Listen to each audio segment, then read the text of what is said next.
Do a very good job, and I'll give you very good points. All right.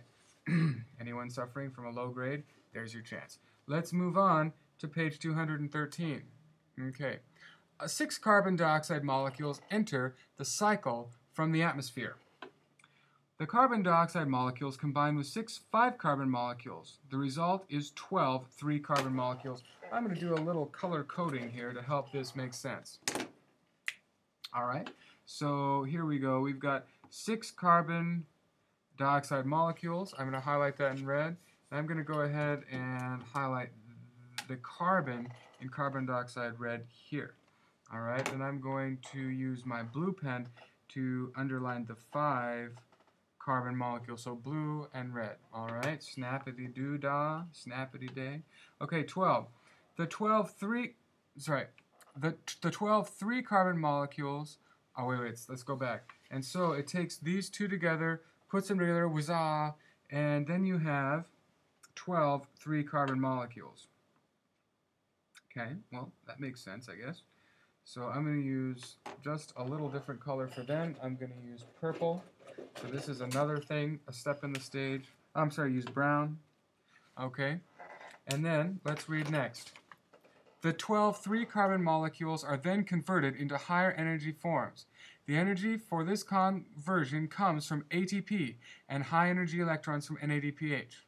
All right. So basically, now I'm going to use another color. We'll call it green. I'm going to use green to underline the high energy carbons, the high energy 3-carbon molecules. Once they have high energy, the cell is able to convert them into sugar, but if they don't have high energy, it can't do anything with them. Mr. Worley, wait a minute, I can't see the difference. Why are these low energy and why are these high energy?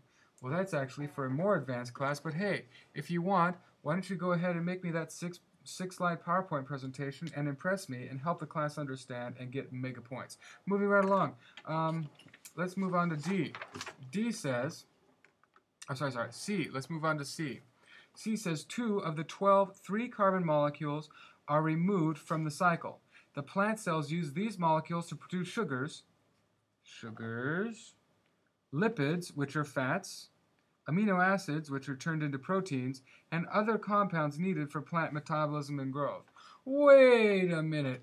Did you catch that?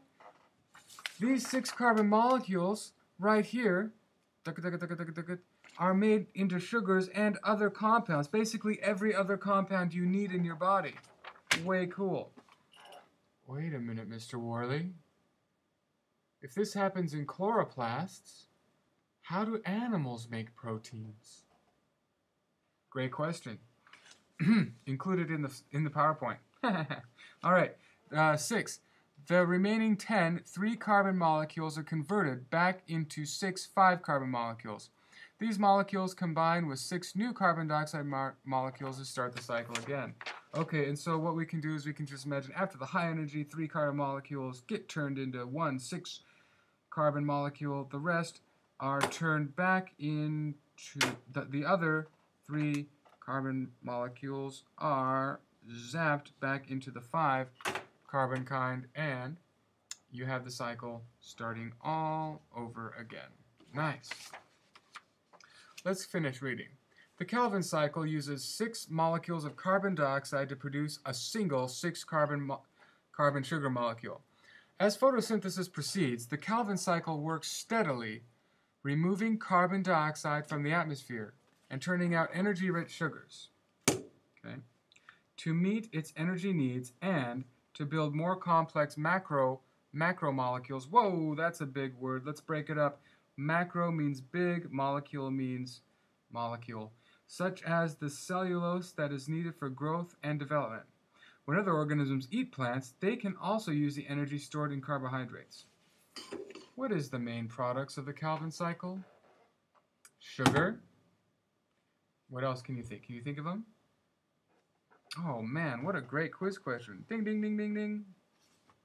All right. And let's continue on. Please move on to page 214. I'd also like you to please move on to the next video.